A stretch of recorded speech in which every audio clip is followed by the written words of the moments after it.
Hi everybody, this week we're going to be reading Not Norman, a goldfish story. Right here, this is Norman, and this little boy got him for his birthday. But he wasn't exactly happy with Norman as a pet, and he's going to give a lot of reasons why he doesn't want Norman. However, I wonder if Norman can convince him that he is the perfect type of pet. Let's find out. Not Norman, a goldfish story. When I got Norman, I didn't want to keep him. I wanted a different kind of pet. Not Norman. I wanted a pet who could run and catch, or one who could climb trees and chase strings. A soft, furry pet to sleep on my bed at night. Not Norman. All Norman does is swim around and around and around and around. This is it, Norman, I decide. I'm trading you for a good pet. Norman doesn't move. Not even a fin twitches. How can I trade him like this? No one will want a sorry-looking fish in a junky bowl. When I dropped Norman into his nice, clean bowl, he started dipping and flipping, flapping his fins around. He looked so goofy, I have to laugh. Don't think that just because you made me laugh, I'm going to keep you, I tell him. Tomorrow, you're out of here. Norman blows a stream of bubbles. The next day, I take Norman to school with me. If I talk him up real good during show and tell, maybe someone will want him.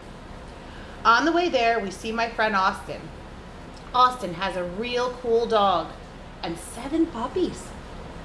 Want to swap one of your pups for Norman, I ask. Who's Norman? Asks Austin. Like goldfish, I say. By the time I rescue Norman, half of his water is gone. I'm sorry, I tell Norman. When we get to school, I'm really sorry. He just stares at me, all googly-eyed. Finally, it's my turn to show and tell.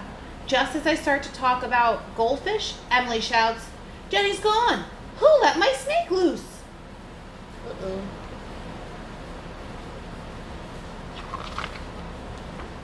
Does anyone hear the story of how I got Norman?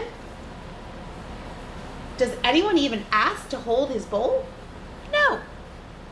They're all jumping and screaming and chasing the snake. Not Norman. He's looking right at me. Thanks for listening, I tell him. That afternoon, we go to my music lesson.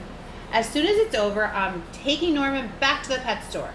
I take out my tuba and begin to play. Boom, boom, ba, ba, ba, ba, boo, boo, boo, boo, boo, bee. I glance over at Norman. He's swaying back and forth. Glue, glue, glug.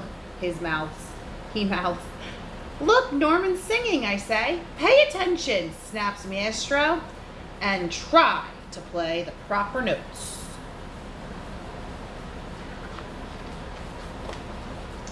Maestro makes me stay for extra practice. By the time my lesson is over, it's too late to go to the pet store. Don't think that just because you like my music, I'm going to keep you, I tell Norman. He glugs. That night, I'm sound asleep when screech, scritch. What's that noise?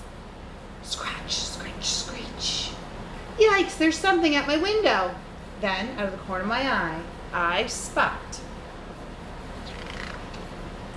Norman! He isn't scared. He isn't swimming around in circles either. He glugs and gives me a little wave. I'm not alone. Together, Norman and I slide open the curtains. It was just a broken tree branch. On Saturday, I take Norman to the pet store. Just like I said I would. I look at the cats and dogs and snakes and birds. I look at the hamsters and mice and lizards too. They all look like good pets, but they're not Norman.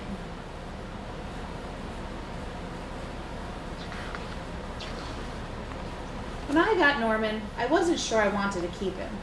But now, even if I could pick any pet in the whole world, I wouldn't trade him. not Norman. It says Norman, one amazing fish.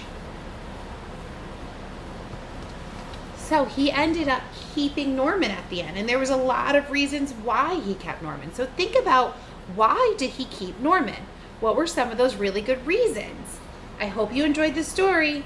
Bye, everybody.